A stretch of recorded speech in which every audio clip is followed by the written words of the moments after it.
BCom part first year. भारतीय banking एवं वित्तीय व्यवस्था के अंतर्गत भारतीय रिजर्व बैंक की अपन बातें कर रहे हैं। भारतीय रिजर्व बैंक के अंदर अपना सब लेक्चर है 30 नंबर का। इसके अंदर एक बहुत महत्वपूर्ण बात मैं आपको बताने का प्रयास कर रहा हूँ। इसमें 20 नंबर का सवाल बनता है ये कि भारतीय रिजर्व बैंक द्वारा साख नियंत्रण किस प्रकार किया जाता है। साख नियंत्रण की विधियां कौन कौन सी है।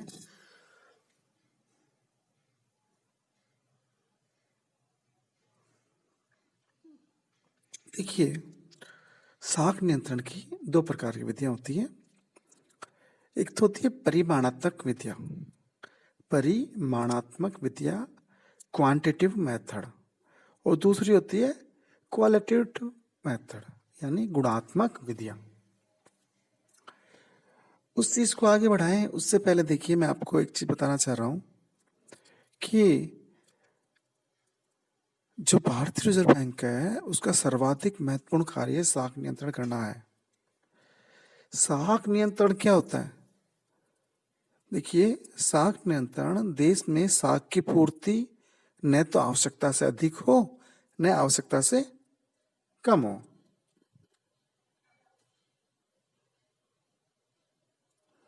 यदि साख की पूर्ति आवश्यकता से अधिक या कम होती है तो दोनों ही परिस्थितियों में देश की अर्थव्यवस्था का संचालन सुचारू रूप से नहीं हो पाएगा।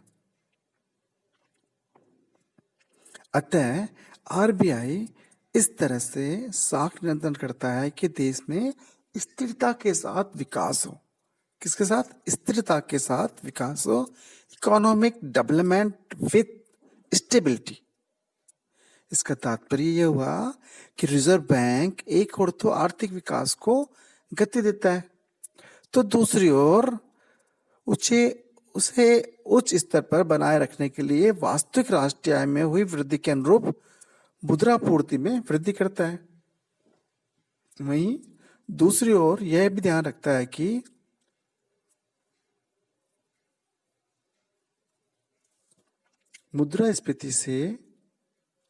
मुद्रास्फीति बढ़ नहीं जाए, अर्थव्यवस्था स्थिर बनी रहे।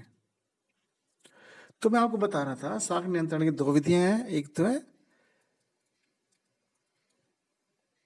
परिमाणात्मक क्वांटिटेटिव मेथड और दूसरा गुणात्मक मेथड यानी क्वालिटेटिव मेथड। देखिए, जो परिमाणात्मक विधियां हैं वो साख की मात्रा और उसकी लागत को नियंत्रित करती है। क्वांटिटी को कंट्रोल करती है।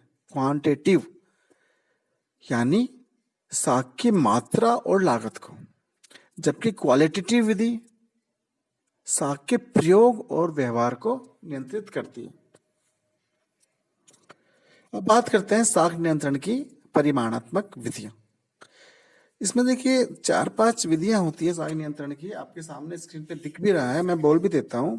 एक तो बैंक दर होती है, एक खुले बाजार की क्रियाएं होती है, तीसरी नगद कोष अनुपात में परिवर्तन होता है और एक होता है वैधानिक तरलता अनुपात में परिवर्तन।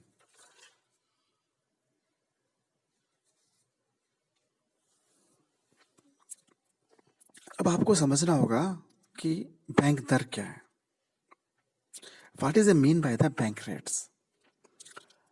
आप तुरंत बोलेंगे कि जो ब्याज दर होते हैं सर, ना ना ना ना, बैंक दर अलग चीज है और ब्याज दर अलग चीज है।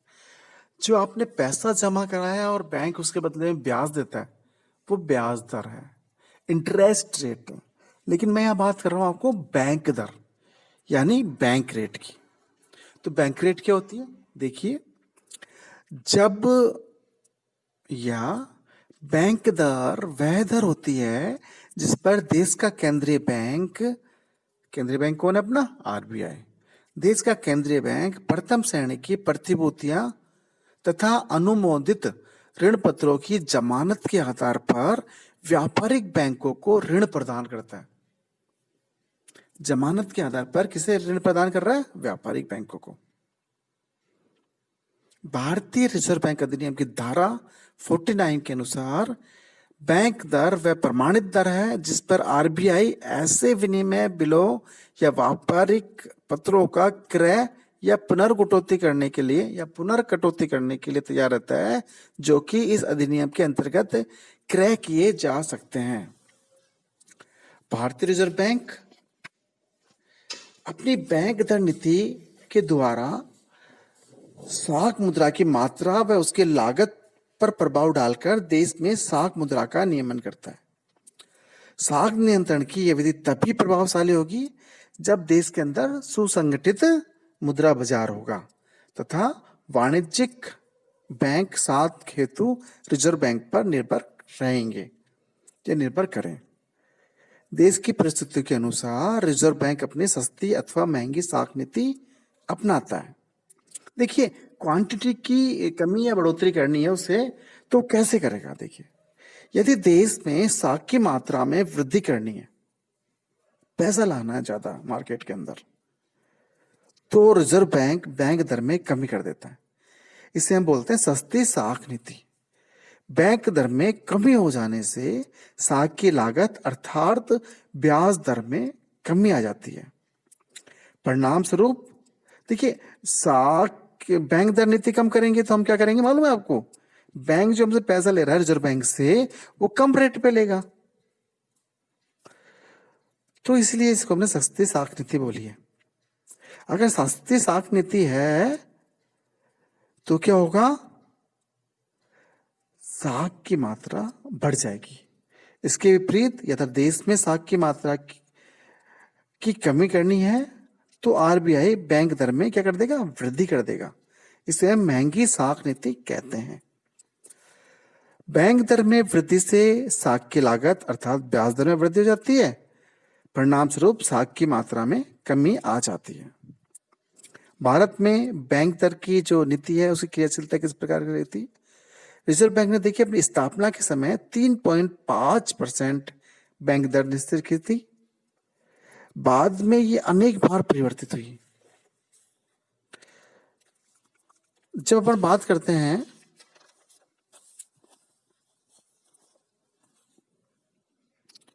फरवरी 2018 की, तो बैंक दर 6.25 थी।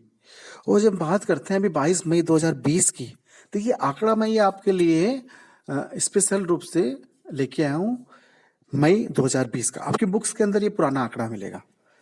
देखिए, मई 2020 में 4.25 की रेट क्या है आपकी? बैंक दर है। देश में बैंक दर नीति अधिक सफल नहीं रही है। महंगी मुद्रा नीति अपनाने के कारण भारत के अंदर मुद्रास्फीति में कमी नहीं आई है।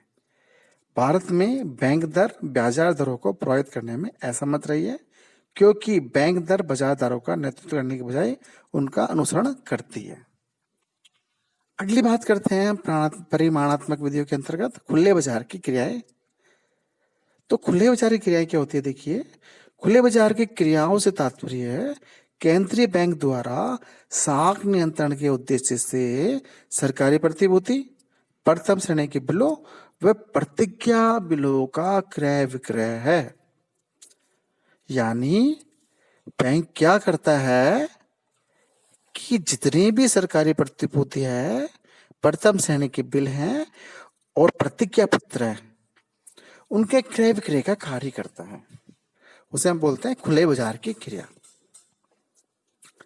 आरबीआई अधिनियम की धारा 17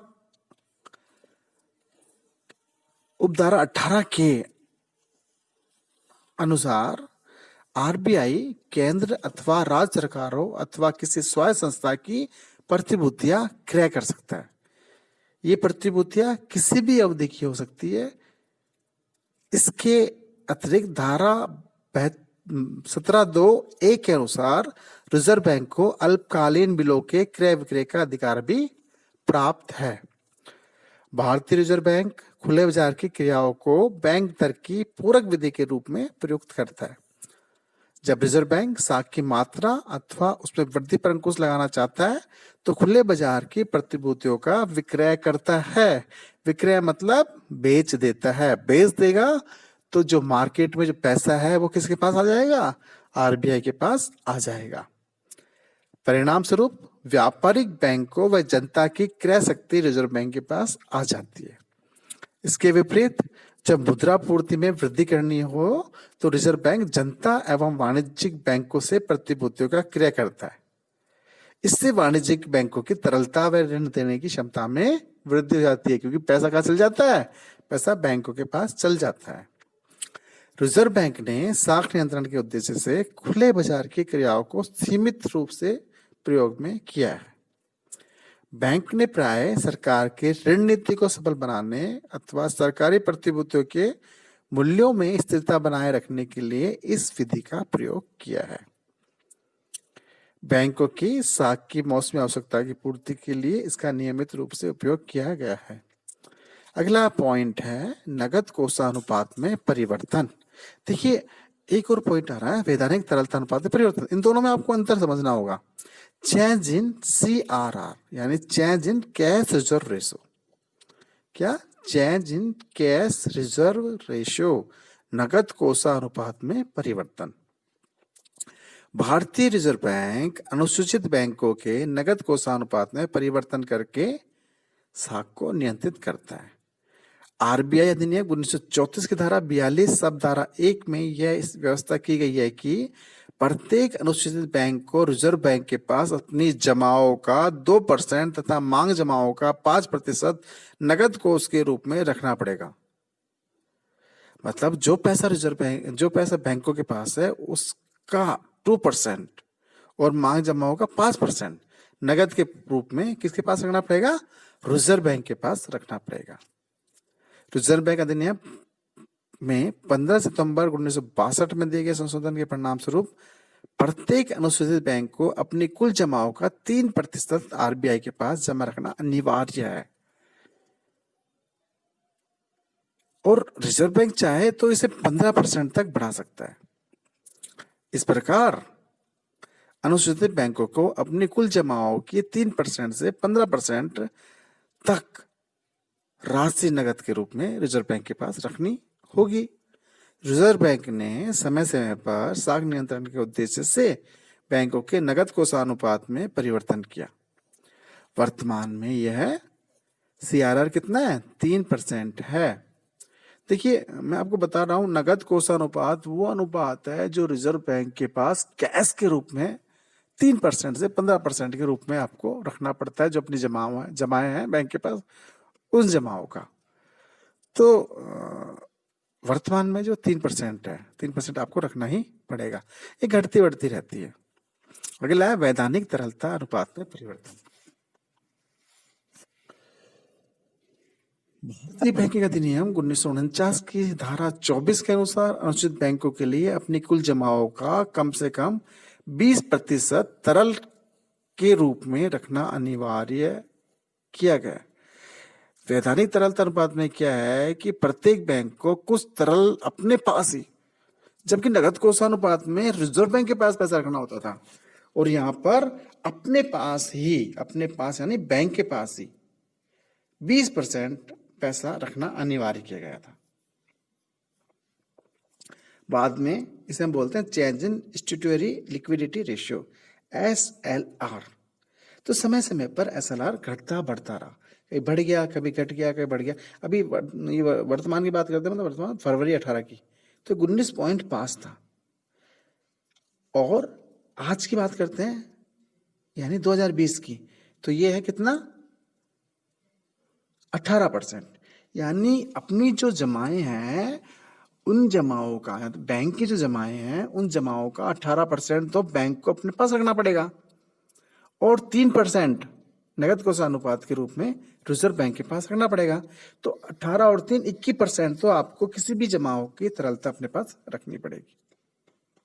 अगली बात करते हैं हम साख नियंत्रण की गुणात्मक विधियां, यानी कि qualitative method of the credit control. देखिए रिजर्व बैंक साख के प्रयोग, वितरण तथा दिशा को प्रभावित करने के लिए साख नियंत्रण की गुणात्मक विधियों को अपनाता है। भारतीय रिजर्व बैंक अधिनियम की धारा 21 के अंतर्गत रिजर्व बैंक को ऋण की दिशा तथा मात्रा के नियमन का पूरा अधिकार प्राप्त है। गुणात्मक साख नियंत्रण का उद्देश्य साख के विभिन्न उपयोगों पर निर्धारित प्राथमिकताओं व लक्ष्यों के अनुकूल नियंत्रण करना होता है। भारतीय रिजर्व बैंक समय समय पर गुणात्मक साख नियंत्रण की निम्नलिखित विधियों का उपयोग करता है। पहली है चयनित अथवा प्रवृत्त साख नियंत्रण, सेलेक्टिव क्रेडिट कंट्रोल। बैंकिंग नियमन अधिनियम की धारा 36A के अंतर्गत आरबीआई को यह अधिकार प्राप्त है कि वह सभी बैंकिंग कंपनियों को अथवा किसी एक बैंकिंग कंपनी को किसी विशेष लेन देन अथवा विशिष्ट श्रेणी के लेन देन की मनाही कर सकता है अथवा इस बारे में सावधानी रखने का निर्देश दे सकता है। चयनात्मक नियंत्रण के निम्नलिखित उद्देश्य होते हैं। पहला होता है आवश्यक खाद्यान्न तथा कच्चे माल के सट्टे, संग्रहण व मुनाफाखोरी के लिए दी जाने वाली साख सुविधाओं पर प्रतिबंध लगाना। दूसरी बात होती है उपयुक्त वस्तुओं की कीमतों में होने वाली वृद्धि को रोकना। तीसरी बात होती है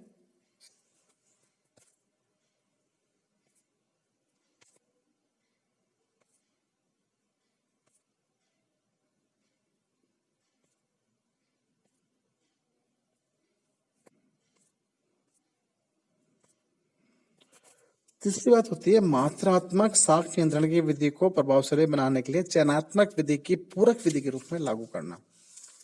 तो चयनात्मक साख नियंत्रण की जो विधियां हैं वो निम्न प्रकार की हैं। पहली है भिन्न भिन्न कटौती दरें।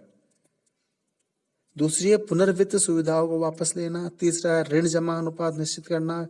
कतिपय क्षेत्रों को ऋण दिए जाने पर प्रतिबंध लगाना। मूल्यांतर का निर्धारण करना। आयात पूर्व जमा, पूर्वानुमति के ऋण। तो देखिए कि करके मैं आपको बताने का प्रयास करता हूं। भिन्न भिन्न कटौती दरें। रिजर्व बैंक विभिन्न क्षेत्रों के विनिमय बिलों की पुनर्कटौती की भिन्न भिन्न दरें अपनाता है। जिस क्षेत्र की साख की मात्रा में वृद्धि करनी होती है उसके विनिमय बिलों की पुनर्कटौती निश्चित दर से की जाती है। इसके विपरीत आरबीआई जिस क्षेत्र की साख हतो उत्साहित करना होता है उसके बिलों का पुनर्कटौती ऊंची दरों पर की जाती है अथवा प्रण कटौती की सुविधा को स्थगित कर दिया जाता है। दूसरा है पुनर्वित्त सुविधाओं का वापस लेना।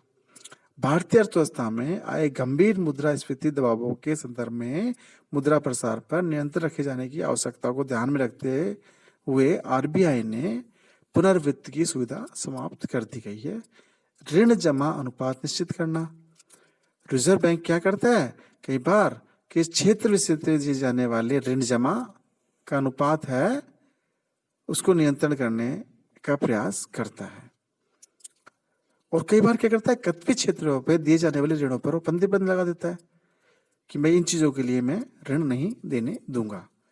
मूल्यांतर का निर्धारण कर देता है। आयात पूर्व जमा।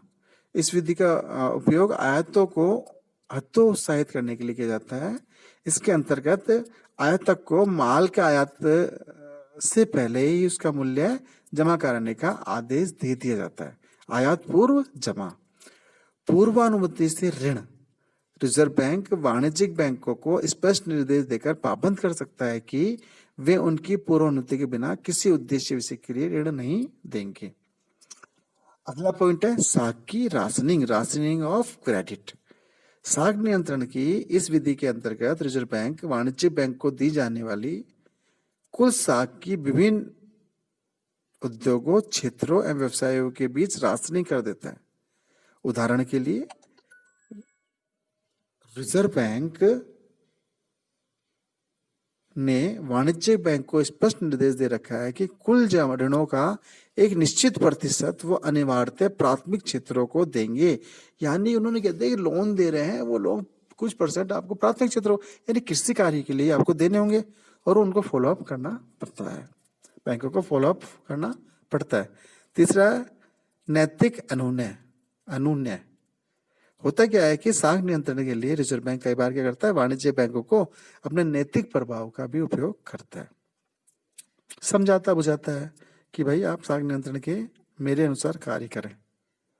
उसके अंदर दबाव बनाता है, प्रचार करता है, विज्ञापन करता है और व्यापारी बैंकों की मीटिंग करता है, उनको परामर्श देता है, किसे कितना ऋण देना है ये बताता है और किसे नहीं देना ये वो बताने का प्रयास करता है। कभी सर्कुलर्स जारी करता है। सर्कुलर्स को हिंदी में बोलते हैं गस्ती पत्र, सर्कुलर लेटर्स होते हैं ना। प्रेस कॉन्फ्रेंस करता है। बैंक प्रतिनिधियों की बैठक को भी आयोजित करता है। इस प्रकार वो नैतिक अनुनय के द्वारा साख नियंत्रण का प्रयास करता है। अगला है प्रत्यक्ष कार्रवाई, डायरेक्ट एक्शन। बैंकों द्वारा भारतीय रिजर्व बैंक की साख नियंत्रण की सलाह न मानने पर रिजर्व बैंक को प्रत्यक्ष कार्रवाई करने का अधिकार प्राप्त है। यदि कोई वाणिज्यिक बैंक रिजर्व बैंक के आदेशों की अवहेलना करता है तो प्रत्यक्ष कार्रवाई के जरिए उस बैंक के ऋण देने की क्रियाओं पर रोक लगा सकता है। वित्तीय अनियमितताओं के कारण मई 1992 में बैंक ऑफ कराड़ को बंद करने का निर्णय लिया गया था। मेट्रोपॉलिटन कोऑपरेटिव बैंक का कामकाज पर प्रतिबंध लगा दिया था। तो बैंक ऑफ कराड़ को तो बंद ही कर दिया था रिजर्व बैंक ने, और जो ये कोऑपरेटिव बैंक था ये मेट्रोपॉलिटन, इसके कामकाज पर उन्होंने रोक लगा दी थी। ये बिल्कुल निश्चित रूप से ये स्पष्ट या प्रत्यक्ष कार्रवाई के उदाहरण है। आज के लिए इतना ही काफी। Thank you very much. मैं डॉक्टर विजय कुमार।